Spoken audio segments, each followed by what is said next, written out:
성경이 마지막 시대에 우리에게 주시는 말씀을 결론적으로 말할 때 항상 그러므로 깨어 있으라 하는 말씀을 줍니다.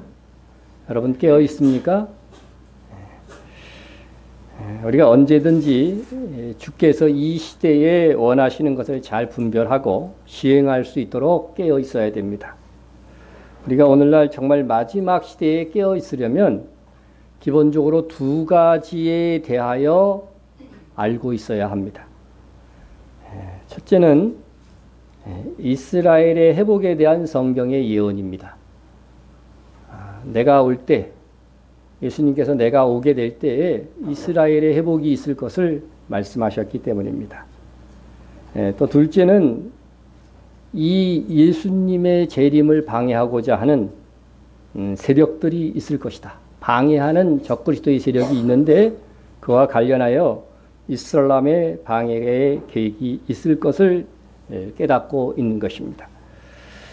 이스라엘의 우선 회복은 사도와 선지자들이 그리고 주님께서도 친히 말씀하신 바로서 오늘날 그 일이 일어나고 있습니다.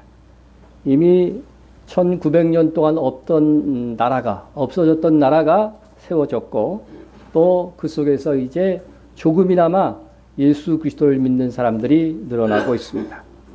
로마서 11장에서는 이 일에 대한 사명이 이방인들에게 있음을 말씀하고 있고 또 에베소서 2장에서는 예수님을 믿음으로 유대인과 이방인이 하나가 되어 나아올 것을 성경이 요청하고 있습니다.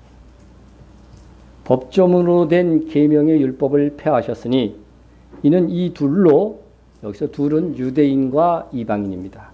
이 둘로 자기 안에서 한 세 사람을 지어 화평하게 하시고 또 십자가로 이 둘을 한 몸으로 하나님과 화목하게 하려 하심이라 했습니다. 이 법조문으로 된 계명의 율법은 구약에 있는 그 법들을 얘기하는 거죠. 말씀을 얘기하는데 이것은 기본적으로 이스라엘에게 준 거예요. 그런데 이 법을 폐했다. 법을 폐했다. 이것은 뭐냐면은 구약 시대에는 하나님을 믿기 위해서는 오늘날처럼 우리가 이렇게 막 모여서 교회에 나온다고 되는 게 아니었어요. 구약 시대에는 할례를 받고 유대인이 되어야만 하나님의 백성으로 인정이 되는 것입니다. 그런데 그러한 율법의 규정들을 폐지한 이유가 어디에 있느냐? 어디에 있느냐? 또 예수님께서 십자가를 지신 이유가 어디에 있느냐? 그것은 최종적으로는 유대인과 이방인이 화평하게 되어서 하나님을 한마음으로 섬길 수 있도록 하기 위함이다. 이렇게 말씀하고 있는 것입니다. 이는 그로 말미암아 우리 둘이 한 성령 안에서 아버지께 나아감을 얻게 하려 하심이라. 우리는 이 말씀을 올바르게 해석했고 또 이 말씀에 깨어 있어서 이스라엘의 선교를 위해서 힘쓰고 있습니다. 그러나 이 이스라엘의 회복과는 정반대로 이스라엘을 완전히 박멸하고 없애고자 하는 이슬람에 대해서 깨어 있어 알고 있어야 한다는 것입니다. 한편으로는 우리가 말씀의 예언을 따라서 열방과 그리고 땅끝 이스라엘로 복음을 전하는 일이 행해져야 됩니다. 이는 하나님께서 그 종들을 통해서 이루어지는 일입니다. 그런데 사탄도 자기의 일을 하고 있어요. 동시에. 그것은 이슬람을 통해서 하고 있는 그런 일들에 주목해야 됩니다. 사탄이 하는 일은 다방면에 여러 가지가 있지만 직접적으로 이스라엘의 극렬한 적대감을 가지고 싸우려고 하는 집단이 이슬람이기 때문입니다. 왜 그렇게 이슬람이 기독교인과 유대인들에게 적대적인가? 현재로 보면 기독교인은 예수님을 믿고 유대인들은 예수님을 안 믿어요. 대부분. 믿는 사람들도 있긴 하지만 대다수가 거절하고 싫어하는 부류가 대부분인데 왜 이슬람은 기독교인과 유대인을 다 싸잡아서 모두 증오하는 것일까? 이는 기독교인들이 유대인들에게 복음을 전하여 성경의 예언을 성취하려는 것을 저지하려고 하는 사탄의 계획이 이슬람을 통해서 행해지고 있기 때문인 것입니다. 그러므로써 사탄은 이슬람을 통하여 주님의 재림까지 막고 온 세상을 자기 마음대로 다스리려고 하는 음모를 실현하고자 하는 것입니다. 따라서 우리는 이슬람을 대적하기 위해서 그들이 종말론, 이슬람에서 말하고 있는 종말론에 대해서도 어느 정도 알고 있어야 될 필요성이 있다는 것입니다. 상대를 모르고 이 시대를 분별하기란 어렵기 때문인 것입니다. 자, 우리가 그래서 이슬람의 종말론을 장식하는 중요한 첫 번째 인물이 마흐디라고 그랬죠. 마흐디는 요한계시록 13장 1절에서 말하는 바다에서 올라오는 짐승, 곧 적그리스도로 예상이 된다 했습니다. 오늘 있는 본문에 보면은 13장 1절에 나오죠. 바다에서 올라오는 짐승. 자, 그런데 이것은 10개의 나라로 구성된 이슬람 제국이 세워진 후 등장할 가능성이 높다. 이렇게 말씀을 드렸고, 두 번째 이슬람이 말하는 사람은 예수입니다. 예수. 우리가 믿는 예수가 아니고 그들이 조작한 예수죠. 그래서 그들은 이사라고 부릅니다. 이사. 그래서 그것은 요한계시록 13장 오늘 우리가 읽었던 11절에서 말하는 땅에서 올라오는 짐승, 곧 거짓 선지자의 강력한 후보입니다. 그는 이슬람은 물론 나중에 교황의 지지까지 얻어낼 가능성이 많습니다. 여기까지 우리가 한 번씩 다 살펴봤고, 그런데 이슬람 종말론에 있어서 세 번째 중요한 인물이 나오는데 그가 누구냐면 다잘입니다. 여러분들 대부분 처음 들을 겁니다. 오늘은 이슬람에서 가르치는 마지막 시대의 마흐디와 이사와 함께 동시대에 등장할 다잘이라고 하는 인물에 대해서 살펴보고자 합니다. 여러분이 헛갈리지 않고 말씀을 듣기 위해서 이슬람 전승에 나오는 인물들이 성경에 대비시키면은 누구를 가리키는 것인지 그것을 먼저 말씀을 드리고자 합니다. 자, 이슬람에서는 이제 많이 이슬람의 종말론에 나오는 게 이제 대표적으로 알라는 성경에서 누구와 대비되는 거예요? 하나님이죠. 하나님. 알라가 하나님이라는 소리는 절대 아니에요. 그런데 이 이슬람에서는 알라 하면은 성경에 나오는 하나님이라고 지들이 그러니까 우리는 절대 그렇지 않죠. 우리는 삼위일체 하나님을 믿고 전능하신 하나님을 믿고 예수님도 하나님이라고 보고 이렇게 하는데 이 사람들은 그렇게 보지 않기 때문에 알라는 우리 성경에서 하나님이라고 볼 수 있고, 자, 이슬람에서 예수는 우리가 믿는 예수입니까? 아니죠. 오늘 11절에 나오는 거짓 선지자 둘째 짐승, 땅에서 올라오는 짐승이라고 여러분들이 해석하고 있으면 됩니다. 그리고 마흐디는 바로 성경에 나오는 적그리스도다. 첫째 짐승 13장 1절에 나오는 적그리스도다. 여러분 그렇게 이해하시고, 그 다음에 이제 이슬람에서도 우리 종말론, 기독교의 종말론도 적그리스도가 나오죠, 나중에. 그런데 이슬람에서도 적그리스도가 있어요. 그 사람이 누구라고요? 다잘이라고 하는, 이름이 다잘이야. 그런데 그들이 말하는 이 적그리스도를 잘 들어보면은요, 설명을 들어보면은 우리의 예수님에 대한 설명이에요. 뭐 정확하게 딱 맞아 들어가지는 않지만 거의 대부분이 예수님에 대한 설명으로 이어진다고 하는 것입니다. 그래서 이것을 여러분들이 조금 이런 상식을 알고서 들으면은 훨씬 듣는데 이해가 쉬울 것입니다. 자, 이슬람에서 말하는 적그리스도 이 다잘에 대해서는 이슬람의 수많은 하디스에 기록되어져 있는데 그에 대한 설명을 오늘 10가지를 토대로 하려고 합니다. 다잘은 첫째 크게 속이는 자이라고 했습니다. 크게 속이는 자. 그래서 다잘은 속이는 자로서 기적을 행할 것이고 잠시 온 땅을 장악하게 될 것이다. 이렇게 예언을 하고 있습니다. 이 예언은 성경의 예언이 아니고 이슬람에서 그렇게 가르친다는 거예요. 자, 보십시오. 이슬람에서 가르치는 말입니다. 다잘은 예수가 그랬던 것처럼 환자들을 손으로 문질러 치유할 것이지만 이러한 속임수로 사람들을 지옥길로 이끌 것이다. 그러므로 다잘은 거짓 메시아이며 적그리스도이다. 그는 메시아인 척할 것이며 사람들에게 놀라운 능력을 보여줌으로써 그들을 속일 것이다. 이렇게 이야기했습니다. 이슬람에서 적그리스도라고 한다면 우리 기독교 입장에서는 오히려 그분이 뭐예요? 정말 그리스도, 그죠? 진짜 그리스도, 예수님일 가능성이 높은 거죠.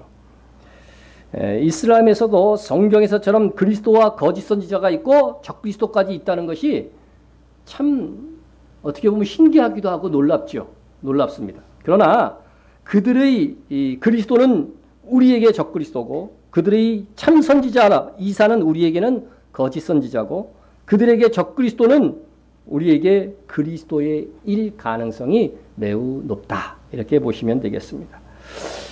두 번째로 이 다잘에 대해서 이슬람은 어떻게 해석하면 애꾸눈일 것이라고 가르칩니다.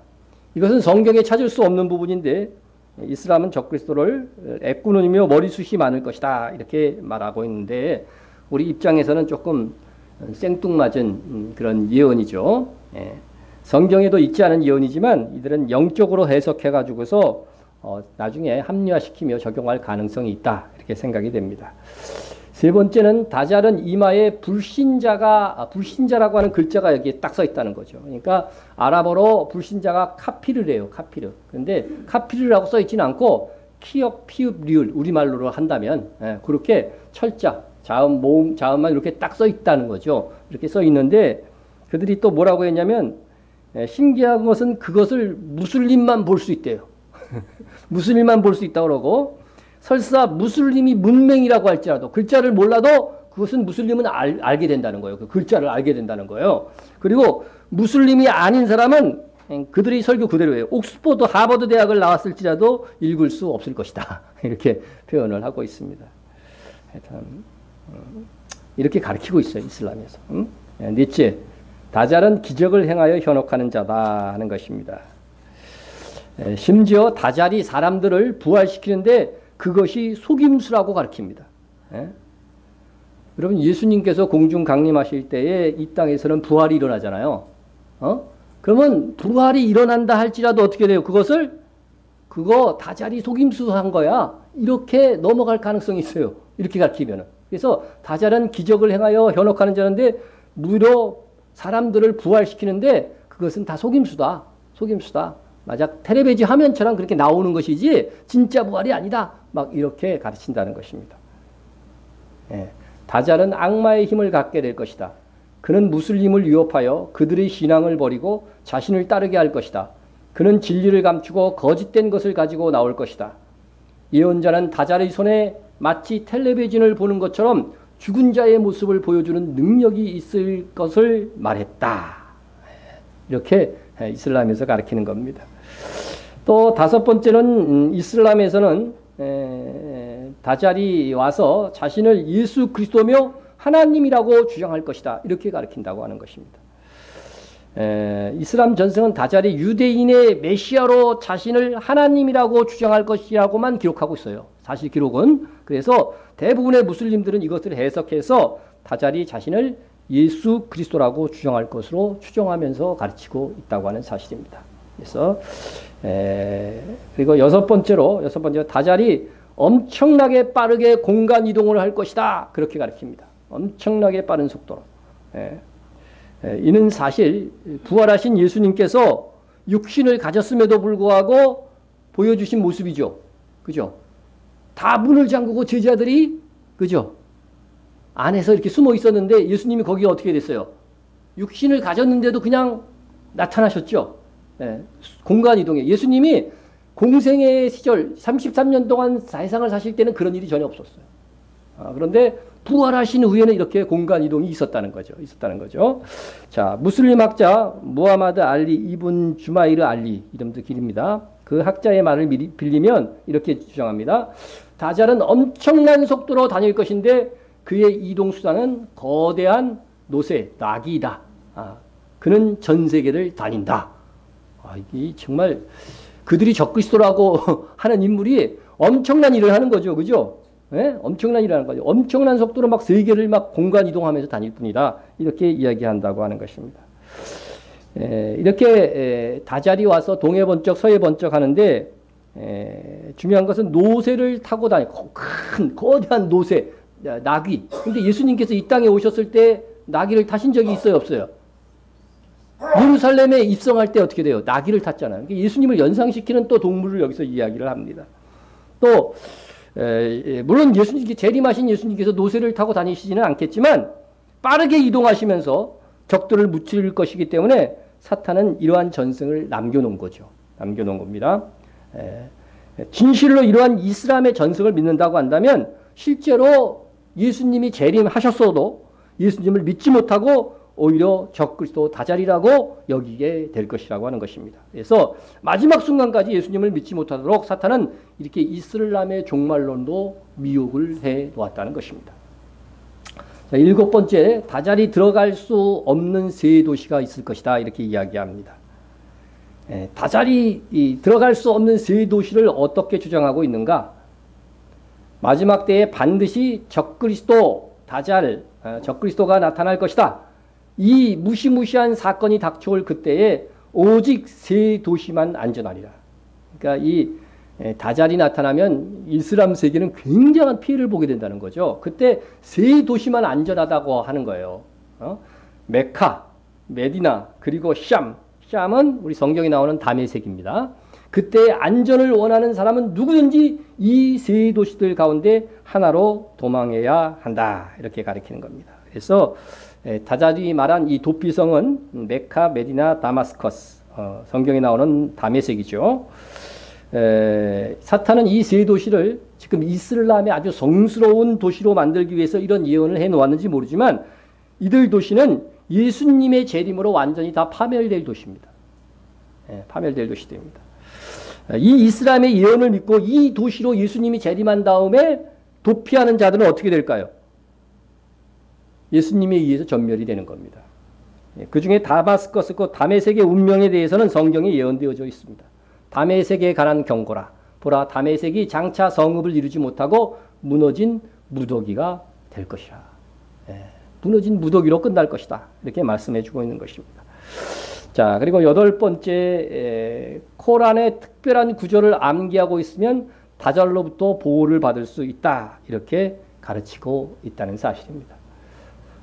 수라 알카프, 암소의 장이라고 부르는 거예요. 코란 중에. 수라 알카프, 처음 10구절을 암기하는 사람은 다잘을 만나도 결코 해를 당하지 않을 것이다. 수라 알카프의 마지막 구절들을 암기하는 사람들은 누구든지 심판날에 빛을 얻을 것이다. 그래서 이슬람에서는 이 코란의 구절들을, 일부 구절들을 주문처럼 외우면 다잘에게서 보호받을 것이라고 이 거짓된 가르침을 주고 있다 하는 것입니다. 9번째로 다잘은 유대인일 것이고 유대인의 왕으로 그들을 위해서 싸울 것이다. 이 부분은 조금 길게 설명을 하겠습니다. 이슬람의 다양한 전승들은 다잘이 유대인일 것이라고 말하는데 유대인의 왕 다잘의 출현이라고 하는 책이 있을 정도로 다잘은 유대인의 왕으로 출현할 것이라고 이들은 말합니다.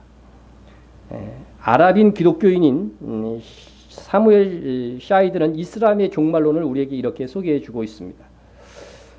다잘, 그는 유대인들의 소망과 기대를 구현하는 존재이며 그의 군대는 유대인들을 모집하여 규모를 키울 것이다. 이슬람에서는 이처럼 다잘이 유대인의 왕의 칭호로 올 것이기 때문에 주로 유대인들이 그를 추종할 것이라고 합니다. 요한계시록에 보면 예수님이 유대 지파에 뭐로 오신다고 그래요?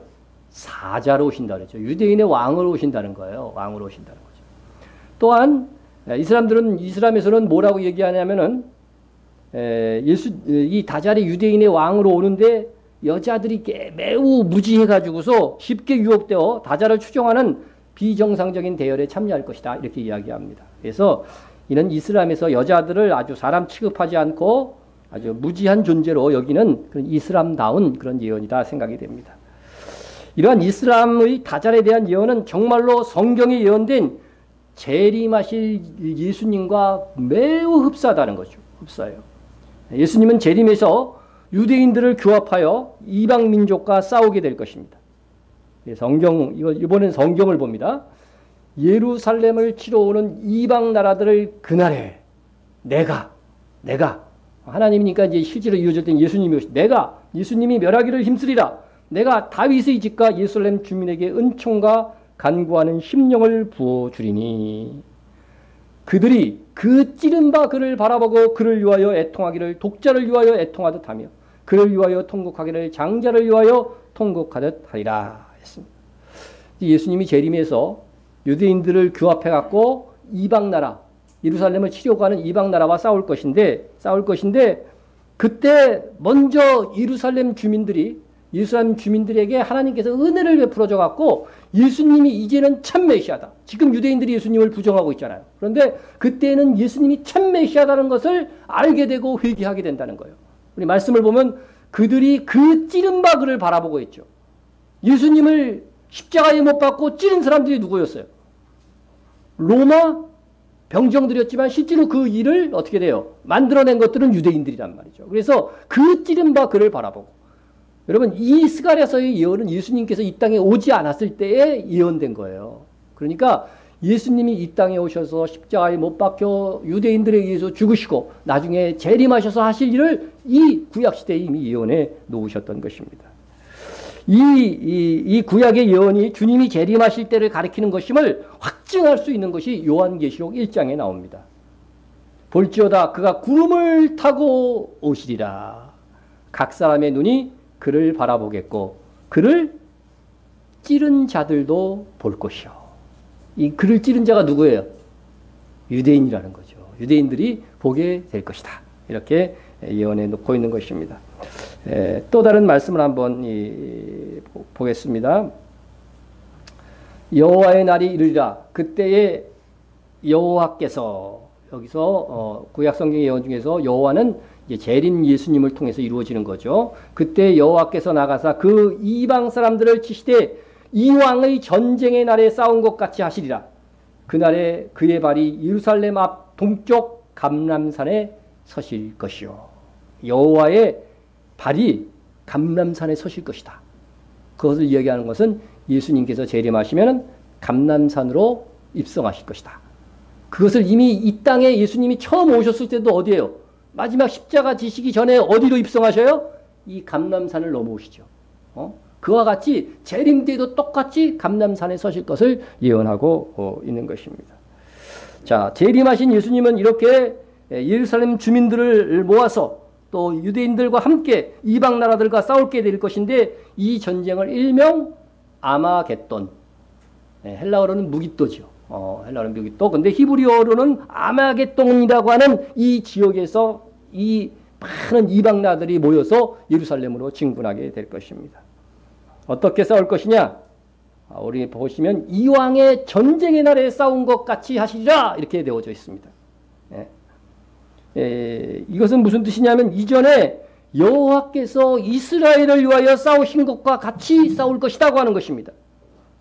그러므로 이것은 무슨 말씀이냐면 성경에 기록된 이스라엘이 하나님의 능력으로 이방 민족을 물리친 그런 기록들이 성경에 있어요, 없어요?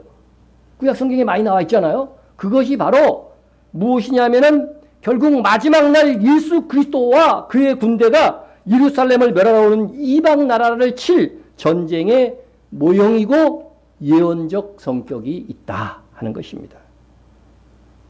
여러분 한 가지 예만 들어봅니다. 히스기야 왕과 이사야 선지자의 시대에 아수르가 이스라엘의 전 지역을 거의 초토화시키죠. 마지막 시대에도 그렇게 되는 거예요. 똑같이 초토화시키고 뭐만 남느냐면 예루살렘 성만 남았어요. 예루살렘 성만 남았어요. 포위하고 계속 있는 거죠. 그때에 예수님께서 유대인들을 위하여 싸우셨습니다. 어떻게 싸우셨느냐? 이 밤에 여호와의 사자가, 우리가 구약 성경에서 여호와의 사자 이렇게 단수로 나오면 이건 무조건 예수님입니다. 이 구약 속에 나타나신 예수님이에요. 이 밤에 여호와의 사자가 나와서 아수르 진영에서 군사 18만 5천 명을 친지라. 아침에 일찍이 일어나 보니 다 뭐가 되었더라? 송장, 시체가 되었더라. 여러분 천사를 동원해서 하나님께 치실 수도 있어요. 그런데 여호와의 천사, 곧 예수님이 직접 이 일을 하신단 말이죠. 이것은 마지막 시대에 있을 전쟁에 대한 예언을 위한 것이에요. 그래서 우리가 마지막 시대에 깨어있지 못하다고 한다면 이것이 이 전쟁이 바로 예수 그리스도의 재림 시에 있을 전쟁의 모형이라고 하는 것을 알지 못했을 것입니다. 그리고 이때 쳐들어온 아수르 진영의 군사라고 되어 있죠. 그래서 마지막 적그리스도로 뭐라고 얘기하고 있어요? 아수르 사람이라고 미가서 5장 2절에 말씀하고 있고, 또 그 아수르 진영은 현재의 어느 나라? 다 이슬람 제국들이라는 거죠. 이슬람 제국들입니다. 자, 그런데 하여튼 이슬람에서는 이렇게 다잘이라는 적그리스도가 와서 이와 동일한 일을 할 것이다. 이와 동일한 일을 할 것이다. 단지 성경과 다른 것은 이슬람이 승리할 것이라고 보는 거죠. 이슬람에서는. 그러나 우리는 뭐예요? 성경을 보건대 이슬람이 승리하는 것이 아니라 그들이 완전히 패할 것이다. 이렇게 이야기하는 것입니다. 그러나 그들이 말하는 다잘이 오히려 재림하실 예수 그리스도라고 하면 예수님께서 분명히 최후에 승리하실 것이다. 자, 우리 함께 읽도록 하겠습니다. 다 같이 시작. 그들이 어린 양과 더불어 싸우려니와 어린 양은 만주의 주시오 만왕의 왕이시므로 그들을 이기실 터이요 또 그와 함께 있는 자들 곧 부르심을 받고 택하심을 받은 진실한 자들도 이기리로다. 아멘. 그들 이슬람의 예언은 자기들이 이긴다고 예언되어 있어요. 근데 성경의 예언은 예수 그리스도와 그와 함께한 성도들이 이길 것이라고 예언하고 있다는 것입니다. 어느 예언이 맞을까요? 당연히 성경의 예언이 맞겠죠. 그러나 이슬람은 이것을 똑같은 일들이 있을 것이라고 예언을 하면서도 어떻게 돼요? 최종으로 승리가 자기들에게 있을 것이라고 이렇게 거짓으로 예언해서 마지막까지 기독교를 대적하고 예수님을 대적하도록 이렇게 만들어 놓은 것입니다.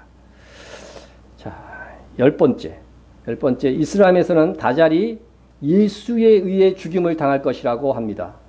참 이상하죠. 다잘은 우리로 보면은 진짜 예수님이에요. 그죠? 진짜 예수님인데 이슬람에서는 이 다잘이 예수에 의해서 죽을 거래요. 이 예수는 뭐예요?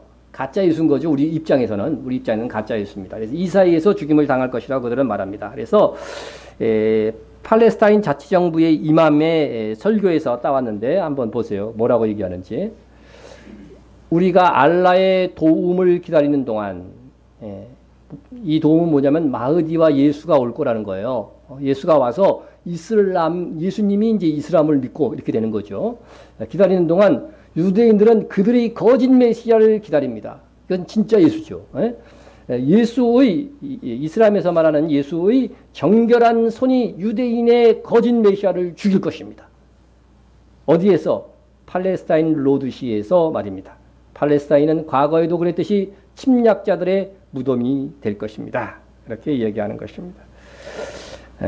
진짜 유대인의 왕 예수라고 자처하는 다잘을 바로 가짜 예수인 이사가 죽일 것이다. 그들은 그렇게 주장하고 있습니다. 유명한 이슬람의 옹호란 자 오사마 압달라의 말입니다. 간단히 말해서 기독교인들은 예수가 이 땅에 내려와서 이스라엘을 위해서 싸울 것이라고 믿는다. 하지만 상당히 모순적인 것은 유대인들은 그를 하나님의 사자로도 믿지 않는다는 것이다. 이 말은 정말 맞는 말이죠. 현재 상태로. 그러나 이것은 성경의 예언이에요. 이 사람들이 이걸 모순이라고 얘기하는데 현재 유대인은 예수를 안 믿고 기독교인만 예수를 믿는데 기독교인들은 예수님이 재림해서 유대인들을 위해서 싸울 거라고 얘기한다는 거예요. 아직 예수님을 믿지도 않는. 근데 이건 성경의 예언이에요. 그렇게 돼 있다니까. 그러니까 이거를 성경을 정확하게 모르니까 이게 모순된다고 이렇게 설명을 하는 거예요. 이 사람들은. 이어서 봅니다. 사탄의 군대는 우리 보고 사탄이라 그러는 거예요. 사탄의 군대는 자신을 예수 그리스도라고 주장하는 인물이 지휘할 것인데 무슬림들은 그를 다잘 또는 속이는 자라 부를 것이다 하는 것입니다. 결국 이슬람의 전승과 주장을 보면 우리가 믿는 예수님께서 재림하실 것이지만 이슬람을 믿는 가짜 예수에 의해서 예수님의 추종자들과 같이 다 죽임을 당할 것이라고 하는 것입니다. 그러니까 성경하고는 정반대의 주장을 하고 있는 것입니다. 그러나 실상은 이슬람에서 말하는 반대, 성경대로 성취될 것입니다. 이상 다잘에 대한 이슬람의 주장을 압축해보면 이렇습니다. 다잘이 어떤 사람이냐 압축해보면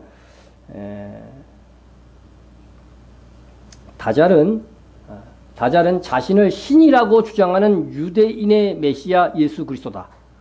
그는 마흐디와 무슬림 예수에 맞서 이스라엘을 지킬 것이며 많은 사람들을 속여 이슬람을 떠나게 할 것이다. 이렇게 조금 규정할 수 있습니다. 다시 말씀드리지만 이슬람에서 적그리스도라고 말하는 이 다잘은 우리의 예수 그리스도와 흡사합니다. 물론 그들이 다잘에 대한 예언 중에는 예수님께 적용할 수 없는 부분들도 있습니다. 예수님께서 크게 속이는 자일 것이다. 애꾼일 것이다. 거대 노새를 타고 세계를 막 돌아다닐 것이다. 이런 것들은 이루어지지 않는 일들일 것입니다. 그것은 완전할 수 없는 이슬람의 코란 그리고 수많은 전승들의 약점이고 한계일 수밖에 없습니다. 그러나 그들에게는 여러 가지 상방된 그런 전승들이 있어서 예수님의 재림을 다잘의 출현이라고 속일 수가 있다고 하는 것입니다.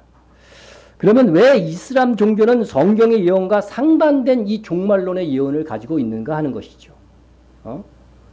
우리는 여기서 사탄의 전략을 알 수 있습니다. 첫째는 사탄은 무슬림들로 하여금 끝까지 예수님을 믿지 못하도록 하기 위하여 이러한 기록을 그들의 예언으로 남겨놓은 것입니다. 예수님께서 공중강림하실 때에 이 땅에 휴거가 일어나도 무슬림들은 자신들의 전승을 따라서 이거는 다자리 와서 속임수로 보여주는 것이다 했기 때문에 예수님을 믿지 않을 것입니다. 예수님께서 지상 재림하셔서 어떤 이적을 베풀어도 막 능력으로 적을 물리쳐도 무슬림들은 그들의 코란의 전승에 예언된 것이라고 해서 끝까지 안 믿을 거라고 하는 거죠. 그래서 이렇게 끝까지 사탄은 하나님을 믿지 않고 재림한 후에도 예수님을 믿지 않게 하기 위해서 이러한 종말론을 만들어 놓은 거죠. 둘째, 사탄은 무슬림들로 하여금 재림하신 예수님을 끝까지 대적하여 싸우도록 하기 위해서요. 믿지 못하는 것뿐만 아니라 끝까지 예수님을 대적해서 싸우도록 하는 거죠. 저는 요한계시록을 읽어가다가 이렇게 보면서 예수님께서 재림하시는 장면을 묘사한 구절에서 좀 이해가 안 되는 부분들이 있었어요. 그것은 예수님께서 재림하신 다음에 있는 일들이에요. 한번 봅니다. 또 내가 하늘이 열린 것을 보니 백마와 그것을 탄 자가 있으니 그 이름은 충신과 진실이라. 그가 공의로 심판하며 싸우더라. 그 눈은 불꽃 같고 그 머리에는 많은 관들이 있고 했습니다. 예수님께서 재림하실 때는 쓰신 면류관은 뭐냐면 왕관이에요. 예수님이 공중 강림할 때는 무슨 관을 쓰셔요? 스테파노스라고 해서 상급의 관을 쓰는 거예요. 상으로 줄 때, 그죠? 월계관이라고 보통 부르죠. 그때는 휴거 때는 상급을 받는 거예요. 그때는 이 땅에 있는 성도들과 이미 죽은 성도들에게 상급을 받는 성도들의 부활이라고 봐야 돼요. 그래서 예수님께서 지상으로 재림할 때는 왕관을 쓰고 오시는 거예요. 왕관을 쓰고 오는데 많은 왕관을 가지고 오는 거예요. 그래서 그것을 이제 씌워주기 위해서 모든 성도들에게 씌워주기 위해서 오는 것이죠. 그런데 오실 때 그 모습을 보면은요, 처음 오시자마자 뭐예요? 심판하면서 싸우는 거예요. 예수님이 오실 때는요, 예루살렘으로 많은 이방의 적들이 모여들어가지고 예루살렘을 없애버리려고 하는 거죠. 왜? 예수님께서 재림하셔서 예루살렘에서 수도를 세우고 온 세계를 다스리는 왕으로 등극할 것이기 때문에. 그렇게 그것을 이제 적대적으로 막는 자들, 이방 국가들과 예수님이 재림해서 싸우실 것인데, 싸울 때 이 예수님이 재림하시는 것을 보세요. 하늘이 열리고, 그죠? 하늘이 열리고, 그 눈이 어떻게 돼요? 불꽃 같다고 그랬어요. 불꽃 같다고 그랬어. 그런데 이러한 아주 영광의 모습, 신적인 영광의 모습으로 오시는데, 거기에다가 예수님을 따라 내려오는 하늘의 군대들도 같이 있어요. 하늘에 있는 군대들이 희고 깨끗한 세마포 옷을 입고 백마를 타고 그를 따르더라. 이 정도의 예수님의 재림의 간격을 본다면 믿지 않던 사람들이라도 회개하고 예수님을 그때 믿을 거예요. 아니, 회개하지 않더라도, 회개할 기회가 없다 할지라도 놀라서 적대하지 못할 거예요. 더욱이 재림하실 때 예수님의 옷과 다리에는 예수님이 누구인가 하는 것들이 적혀 있을 거라고 되어 있어요. 그 옷과 그 다리에 이름을 쓴 것이 있으니 만왕의 왕이요 만주의 주라 하였더라. 이 정도가 되었다면 예수님을 믿었던 사람들은 환호하고 난리가 나겠죠. 그런데 믿지 않았던 사람들은 애통할 것입니다. 애통할 것입니다. 그래서 유대인 중에 믿지 않던 사람들이 애통하게 되는 거예요. 애통하게 되는 것이요. 그런데 놀랍게도 그런 예수님을 보고도 끝까지 예수님과 싸우는 무리가 있다는 거예요. 신기하죠. 아니, 그 하늘에서 내려오시는 예수님을 보고 그 예수님에 대항해서 싸우는 무리가 있어요.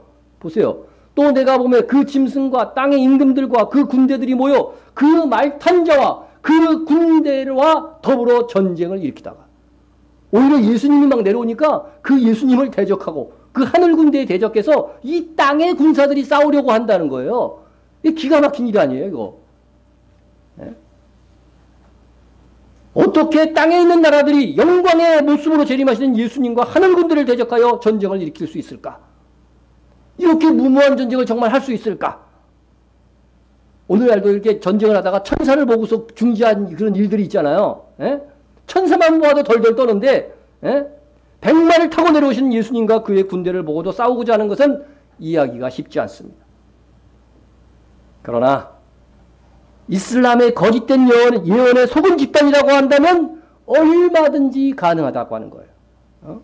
그들은 다잘이라는 적그리스도가 예수의 이름으로 와서 이적을 일으키고 매우 빠르게 공간 이동을 하면서 유대인들을 규합하여 그들을 지키려고 할 것이라는 이슬람의 거짓된 가르침을 믿고 있다면 끝까지 재림하시는 예수님을 보고도 저거는 우리의 적그리스도라 하고 싸울 것이라고 하는 거죠.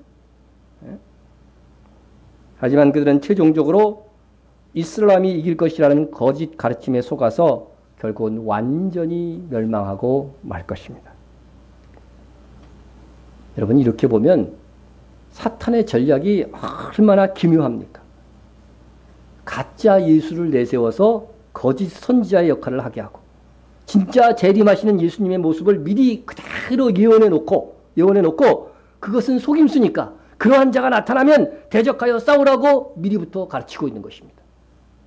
그러니 정말로 예수님이 재림하셔도 이슬람에 세뇌된 자들은 끝까지 재림하시는 예수님을 믿지도 않고 싸우고자 하는 것입니다. 또한 그때의 마귀죠.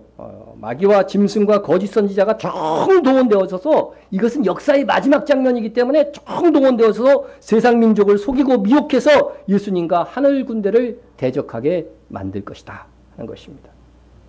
세 영, 그죠? 이 세 영은 용과 적그리스도 거짓 선지자입니다. 이것은 그 앞구절에 나와요. 이 세 영이 히브리어로 아마겟돈이라고 하는 곳으로 왕들을 모으더라. 여러분, 이 악한 영들이요 혼란스럽게 해가지고서 그 미혹해갖고 야 저것은 가짜 적그리스도다 해가지고서 이 주변에 있는 국가들 백군대들을 모아가지고서 예수 그리스도를 대적하게 될 것이라고 하는 것입니다. 사탄은 마치 삼위일체 하나님을 흉내내듯이 이 세 영을 통하여서 마지막 미혹을 하는 것입니다. 이 이슬람 국가들뿐만 아니라 이때에는 우리나라까지 그러한 미혹이 있을지도 모릅니다. 그러나 우리 중에는 혹은 우리의 후손 중에는 사탄의 세 영에 미혹되지 않도록 해야 합니다. 그렇게 되기를 기도합니다.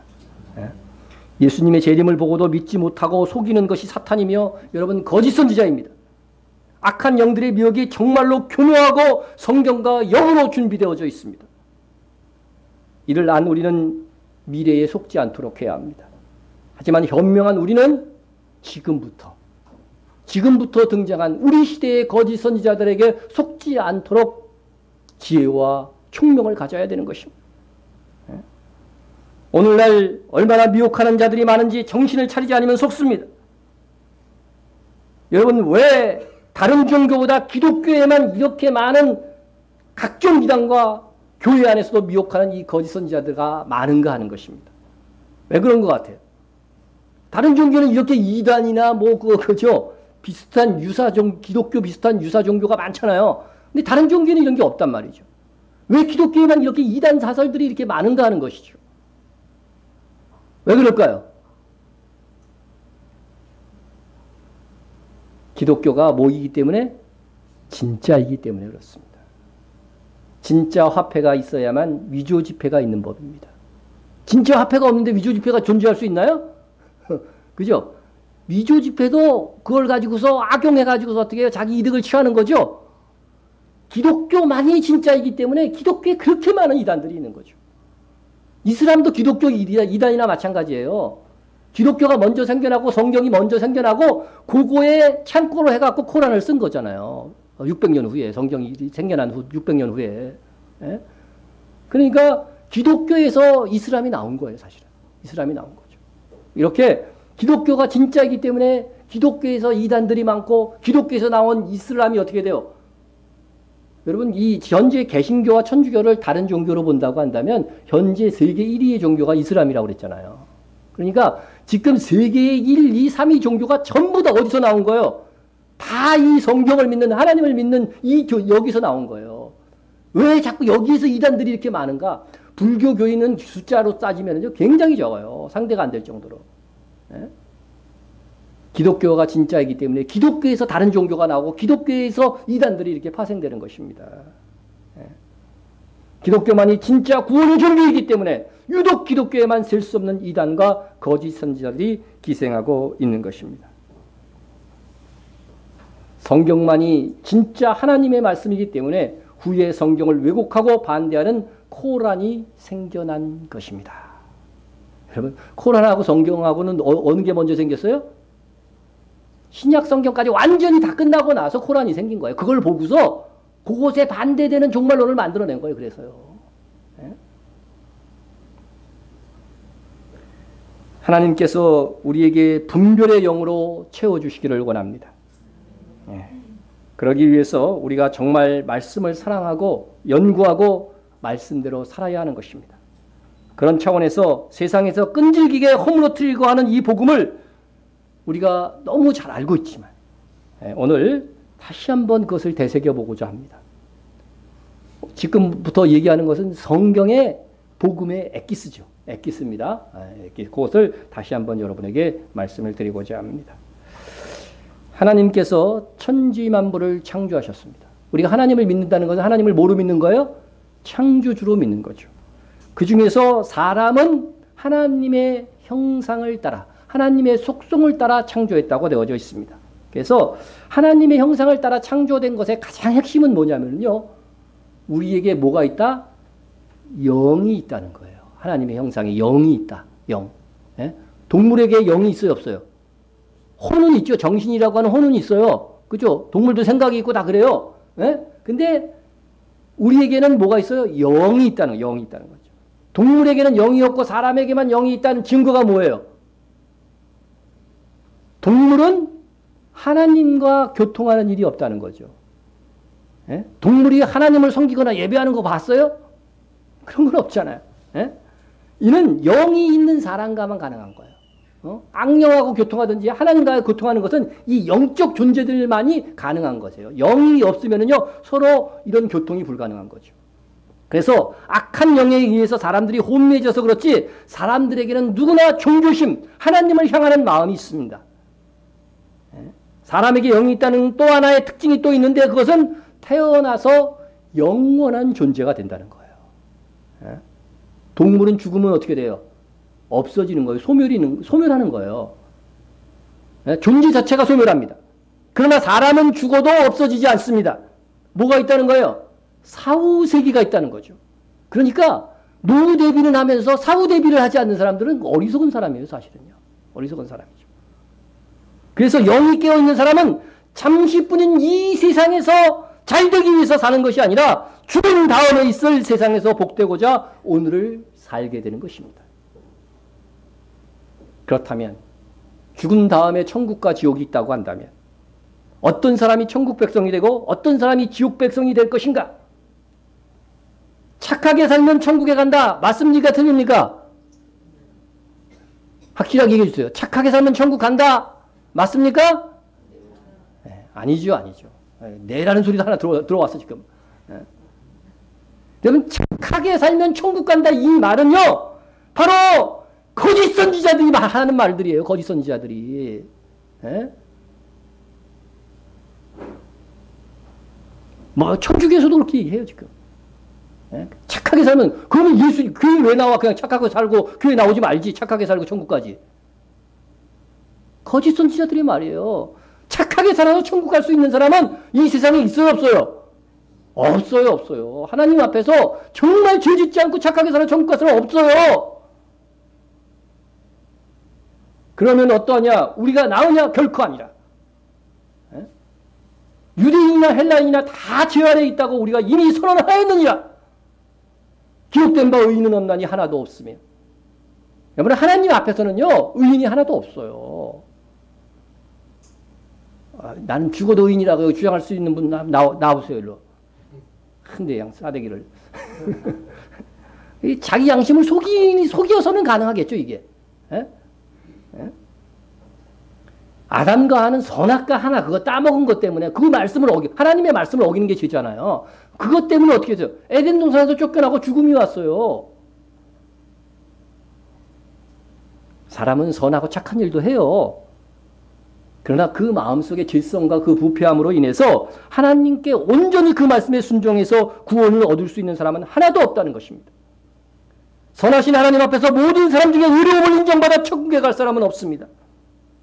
그럼 사람의 노력과 수양으로서 구원을 받을 수 없는 것이라고 한다면 어떻게 해야 천국에 들어갈 수 있을까? 하나님께서 우리의 힘으로 불가능한 구원의 길을 열어놓으셨습니다. 하나님의 아들이신 예수님을 이 땅에 보내주신 것입니다. 예수님만이 우리가 영생이 이루는 구원의 길이 되십니다. 예수께서 이르시되 내가 곧 길이요 진리요 생명이니 나로 말미암지 않고는 아버지께로 올 자가 없느니라. 여러분, 하나님의 나라 아버지께 가는 길은요, 예수 그리스도를 믿는 이 길 외에는 없다는 것입니다. 예? 예수님은 이 땅에 오셔서 도대체 우리를 위해서 무슨 일을 했기 때문에 예수님을 믿어야만 구원에 이를 수 있다고 하는 것입니까? 우리가 구원받지 못하는 결정적인 이유는 뭐예요? 우리가 죄인이기 때문에 그래요. 우리가 죄졌기 때문에. 죄의 삭은 사망인 것입니다. 예수님께서 세상 죄를 대신하여서 십자가에 그런데 못 박혀 죽으신 것입니다. 예수님께서 세상 죄를 위해서 십자가에 못 박혀 죽으셨어도 그것을 믿는 자들에게만 뭐가 있어요? 효력이 있는 것입니다. 네? 내가 너를 위해서 죽었어. 근데 상대가 안 믿어. 에이, 뭘 날 위해서 희생을 했어요. 안 믿으면 이거 할 수 없는 거야. 그러나 예수님께서 십자가에 못 박혀 죽으셨음을 믿는 자들에게는 내가 죽은 것으로 인정해요. 내가 내 죄 때문에 내가 당연히 죽어야 되죠. 그런데 예수님께서 대신 죽으셨다는 거죠. 그래서 그것을 뭐라고 그래요? 대속이라고 그러는 거예요. 대신 속죄했다. 대신 속죄했다. 그러므로 누구든지 그분의 죽으심이 나의 죄값에 대한 죽으심으로 믿는다고 한다면 예수님께서 부활하셨듯이 그도 부활하여 영생하는 천국의 시민이 될 것입니다. 그렇게 예수님을 나의 구세주로 믿으면 나는 그때부터 하나님의 백성, 하나님의 자녀가 됩니다. 우리 요한복음 하겠습니다. 요한복음 1장 12절에 보면 암송하는 사람 같이 암송합시다. 시작. 영접하는 자, 곧 그 이름을 믿는 자들에게는 하나님의 자녀가 되는 권세를 주셨으니. 여러분, 예수님을 믿으면 하나님의 자녀가 되는 것입니다. 자녀의 권세가 뭐예요? 여러분, 부부관계 이혼이 가능해요? 안 가능해요? 그거 이혼해봐야 알아요? 가능하죠? 가능해. 그래서 이혼한 사람들도 있어요. 근데 부모와 자식 간에, 아버지와 아들 간에 이혼이라는 게 형성되나요? 이혼해보세요, 한번. 이거는 뭐라고 그래야 돼? 안 해요. 이거는 헤어질 수가 없어요, 이거는. 그죠? 아버지와 아들의 관계는요, 어떤 관계라도 끊어낼 수가 없다는 거죠. 끊어낼 수가 없어요. 여러분, 하나님의 자녀가 된다는 것은, 하나님의 자녀의 권세라고 하는 것은 한 번 예수를 믿으면 그 구원은 영원한 것이 된다는 거예요. 예수 믿고 죄져도? 예수 믿고 살인을 했어. 그래도 천국 갈까요? 그렇게 얘기하니까 조용하네. 그래도 천국 가요? 네. 네 하고 대답합니다. 여러분, 예수를 믿고 죄를 지면 하나님께서 징계하실 것입니다. 오히려 예수 믿지 않는 사람들보다 더 민감하게 징계하셔요. 예수 믿고서 잘못 살면은요, 인생이 더 피곤해져요, 사실. 하나님께서 관리를 하시는 자녀이기 때문에. 여러분, 똑같이 두 사람이 잘못했어도 내 자녀만 야단치지 남의 자녀까지 막 간섭을 해요? 아주 잘못할 거면 남의 자녀도 고발해갖고 감옥에 가기는 하겠지. 그러나 우선적으로 누구를 살펴요? 내 자녀부터 살핀다는 거죠.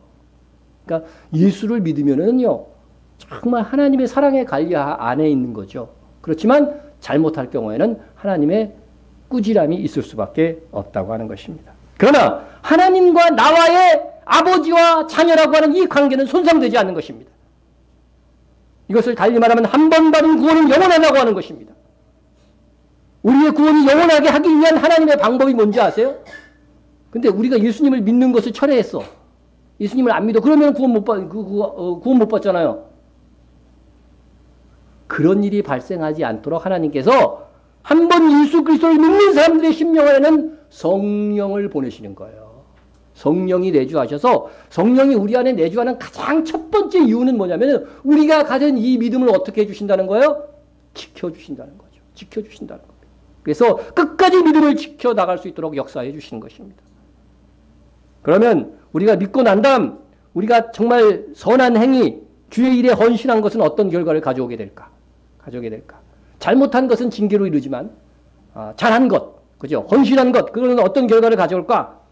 우리가 7월달 암송구절입니다. 미쁘다 이 말이에요. 이게 너무 신실한 말씀이라는 거예요. 미쁘다고 하는 건 신실하다, 믿을만하다 그 뜻 아니에요. 미쁘다 이 말이에요. 우리가 주와 함께 죽었으면 또한 함께 살 것이요, 참으면 또한 함께 왕으로 살 것이요. 여기에 복음의 핵심이 다 들어있어요. 이 구절에. 여러분, 예수님을 믿는다는 것은 예수님께서 나의 죄를 대신하여 십자가에 죽으신 것을 믿는 것입니다. 그 믿음으로써 주와 함께 죽는 거예요. 우리가 믿음으로 주와 함께 죽는 거죠. 우리가 믿음을 가질 때 예수님의 죽으심이 곧 나의 죽으심이 됩니다. 이는 곧 내 죄의 죄값이 치러졌다고 하는 것입니다. 그리고 그렇게 예수님의 대속의 죽음을 통하여 죄값이 치러지고 의롭게 된 사람은 또한 뭐예요? 주와 함께 살 것이요. 주님이 괜히 부활하신 거 아니에요. 십자가에 죽으시고 괜히 이 마지막 때에 오실 것이지 왜 미리 이 땅에 있을 때 부활하셨느냐? 너희도 이와 같이 부활할 것이라는 것을 미리 보여주는 거예요. 그래서 부활의 첫 열매라고 하신 거잖아요. 그래서 예수님은 2000년 전에 부활하셨지만 우리는 언제 부활해요? 예수님 다시 오시는 그때 부활하게 될 것입니다. 이 믿음을 가진 사, 예수님의 죽으심이 나의 죄값을 대신해서 죽은 것을 믿는 사람들은 예수님 오실 때 다시 함께 주와 함께 부활하게 될 것입니다. 이게 복음이에요, 복음. 그런데 여기서 복음이 끝이 아닙니다. 대부분 여기서 끝나는 경우들이 있어요. 그 다음 말씀이 뭐예요? 참으면 또한 함께 왕노릇 할 것이요. 했습니다. 믿고 하나님의 자녀가 된 성도들 중에서 그 중에서도 착하고 충성된 종들이 있어요. 또 못된 종들도 좀 있다고 하는 거죠. 게으른 종들도 있을 수 있다는 거죠. 또 충성을 해도 사람마다 그 정도가 다 다릅니다. 성경은 우리가 참고 끝까지 충성되면 세상에서 믿음으로 이기는 자의 삶을 살면 주와 함께 무엇을 하게 될 것이다? 왕노릇하게 될 것이다. 주님 다시 오실 때 왕노릇하게 된다는 거예요. 그래서 참으면 또한 함께 왕노릇할 것이다. 이거 참는다고 하는 것은 행위를 얘기하는 거잖아요. 예수님께서 이를 비유로 사람마다 충성된 정도에 따라 다스릴 고울의 숫자가 달라질 것이라고 말씀하셨습니다. 생략하고 잘하였다 착한 종이여 내가 지극히 작은 것에 충성하였으니 10고울 권세를 차지하라. 여러분 이건 예수님의 재림과 그런 것들을 말씀하시고 하신 비유예요. 또 보세요. 너도 5고울을 차지하라. 이렇게 사람들이 수고한 정도에 따라서 어떻게 돼요? 10고울을 차지하게 되고 5고울을 똑같이 한 문화를 나눠줬는데 어떤 사람은 10문화를 남겼어. 그러면 10고울 차지해. 너는 똑같이 줬는데 또 5문화를 남겼어. 그럼 넌 5고울 차지해. 사람들마다 왕노릇 할 수 있는 고울의 숫자와 범위가 달라진다는 것이죠.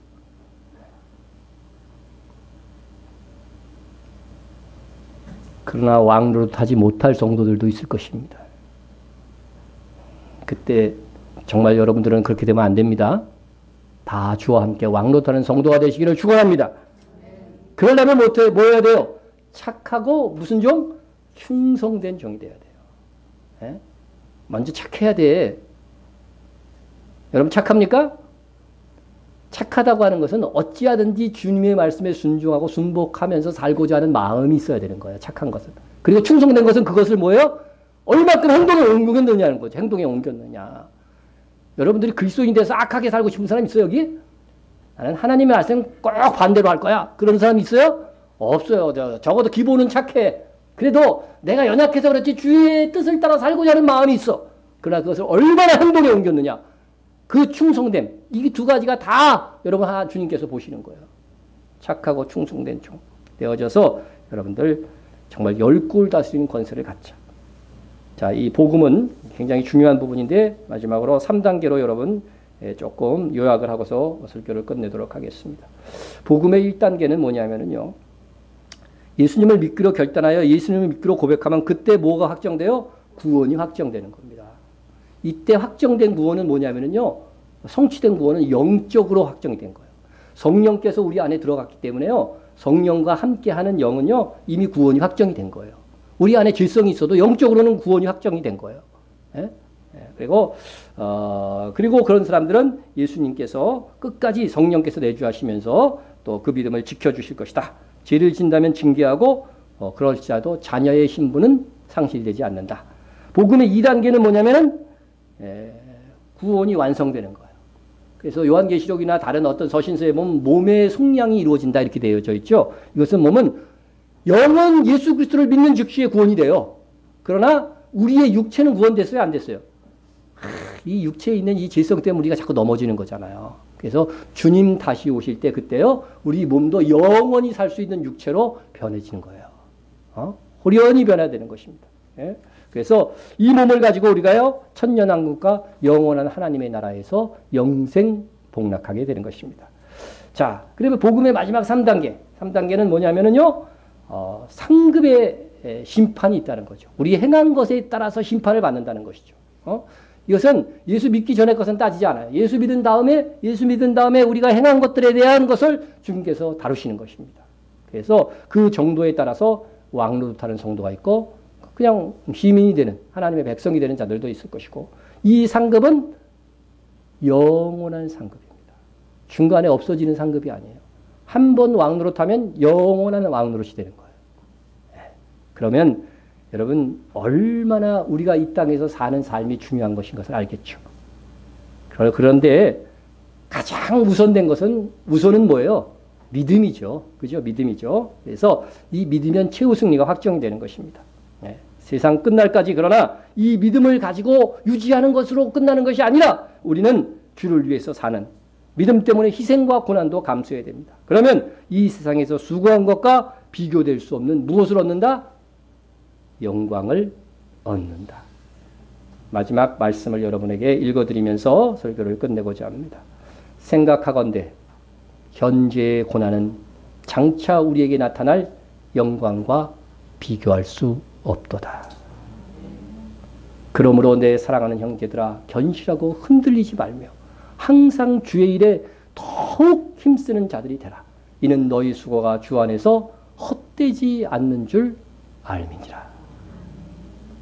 통성으로 기도하겠습니다. 이슬람으로부터 이스라엘을 지켜주시옵소서. 이스라엘뿐만 아니라 우리나라도 지켜주옵소서. 이슬람이 계속 확산되고 있기 때문에 복음을 되새기며 세상을 담대하게 믿음으로 지키며 살도록 믿음을 지키며 세상에 살도록 또 미지근한 신앙에서 벗어나 더욱 주의 일에 힘쓰는 우리가 될 수 있도록 위해서 기도해 주시고 선교를 위해서 기도해 주시고 또 우리가 선교하는 이스라엘 네타냐 레시온 네지온 교회도 위해서 기도해 주시고요. 북한 박해받는 세계 성도들을 위해서 기도해 주시고요. 나라를 위해서 기도해 주시고요. 또 교회 부흥과 부족한 종과 또 선교사 또 성도 간의 중보를 위해서 기도하겠습니다. 아직 통성으로 기도합니다. 사랑의 하나님 아버지 감사합니다. 오늘 우리와 함께 하신 하나님을 찬양합니다. 아버지 하나님이 우리에게 이스라엘이